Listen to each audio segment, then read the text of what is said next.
All right, welcome everyone. Today, we are about to go on this incredible journey deep into the past of the Indian subcontinent.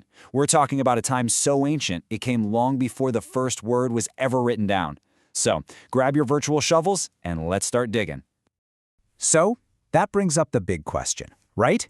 How on earth do we piece together a story when there are no books, no diaries, no written records of any kind? Well, that's what this whole explainer is about. Think of it like a massive historical detective story, and we're going to follow the clues together. Okay, so before we jump into the detective work, we first need to get our heads around the sheer scale of what we're looking at. Indian history isn't just a story, it's an epic saga that stretches back thousands and thousands of years. To make sense of it all, historians usually break it down into three major acts. You've got the ancient, the medieval, and the modern eras. Our story today begins right at the very beginning, in the most mysterious and distant part of that ancient era. And listen, to navigate this huge timeline, you need to speak the language of dates. You'll see BC, which is before Christ, where the numbers count backward from year 1, and AD, or Anno Domini, which counts forward. Now you'll also see BCE and CE. That's before Common Era and Common Era. Academics use these to stay neutral, but they refer to the exact same time periods. It's a simple tool, but absolutely crucial for our investigation. So, we've got our timeline, but how do we actually read a history that has no words? Where do we even find the clues? Well, it turns out it all depends on what kind of time we're looking at.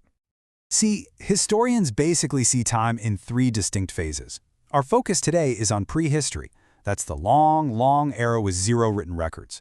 Then you get proto-history, which is fascinating. Writing existed like the script from the Indus Valley, but we still haven't cracked the code. And finally, you have history, the period where we have written records that we can actually read and understand. To investigate that silent prehistoric past, our historians, they rely on two fundamental types of evidence. And these two types are the absolute building blocks for everything we're about to uncover. First up, you've got the physical stuff, the artifacts. We're talking about ancient coins that can tell us about an economy. Archaeology is, of course, huge, literally digging up the past and using cool methods like radiocarbon dating to figure out how old a bone or a tool is. We also find inscriptions carved into rock and even journals from foreign travelers. And check this out, this is a perfect example of what I'm talking about. A Greek traveler named Megasthenes visited the Mauryan Empire and wrote down what he saw. He gave us this incredible, vivid snapshot of the people and their skills, a priceless outside perspective we would never have had otherwise. Now, the second type of evidence is the written stuff, the literary sources. And you might think, wait, but you said this was prehistory. Well, even though these texts were written down much later, they contain these powerful echoes of the past, oral traditions and stories that give us vital clues about the beliefs and culture that first started to grow in ancient India. Okay, we've got our historical toolkit, we understand the rules, now it's time. Let's wind the clock back, way back, and start our real journey into the Stone Ages. This is the very first chapter in the story of humanity in India. This huge chunk of time is broken down into a few key periods, and they're mostly defined by the technology people were using. We're going to start in the Paleolithic, or Old Stone Age, and then move through the others, one by one. Let's see how each stage set the foundation for the next. First up, the Paleolithic Age. And just look at that time frame. We're talking nearly 500,000 years. It's mind-boggling. The name says it all. Paleo is old, lithic is stone. This was a really tough time. Much of the planet was covered in ice, and just surviving was a daily, non-stop struggle. So what was life like? Well, you were constantly on the move. People lived in natural shelters like caves, always staying close to a river. They were hunter-gatherers, which means they survived entirely on what they could hunt or find growing wild.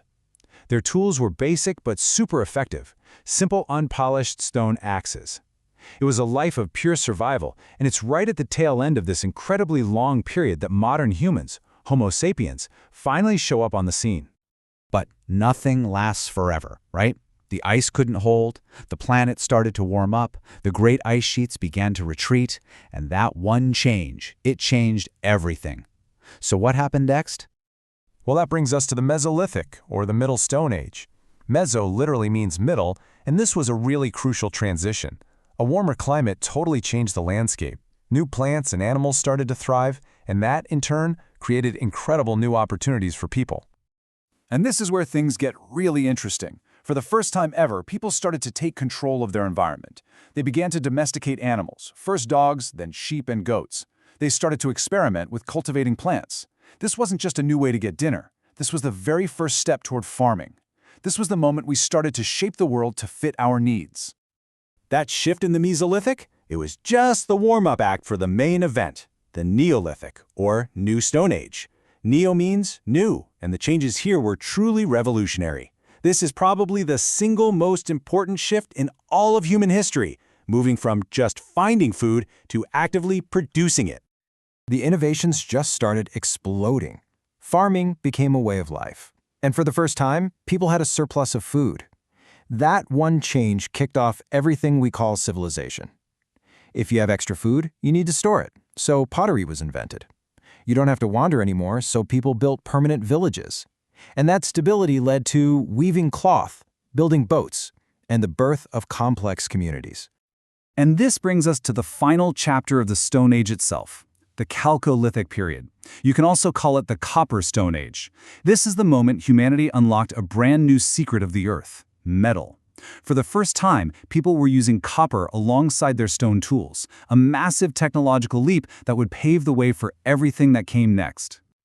So what did this society look like? You can see it was getting way more complex. People lived in organized villages, in mud brick houses with thatched roofs. We find clear evidence of religious beliefs, like the worship of a mother goddess.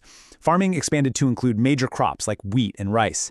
And a real culture was developing, with people creating beautiful ornaments from shells and bones. So, we've traveled through these immense ages. But you might be wondering, how do we know all this? Is it just a theory?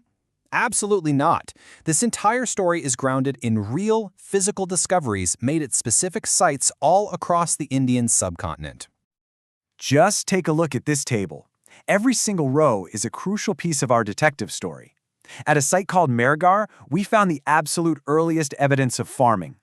At Koldiha, archaeologists found ancient pottery with rice husks stuck inside, the first proof of rice cultivation.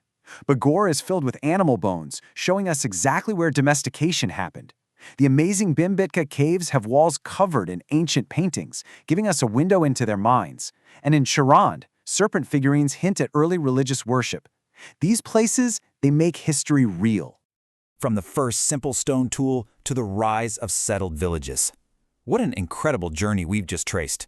But you know, these discoveries also remind us that history is never a closed book. Every new dig, every new find, could rewrite what we think we know. Which leaves us with one last thought. How many more secrets, how many more stories are still out there, just waiting, buried right beneath our feet?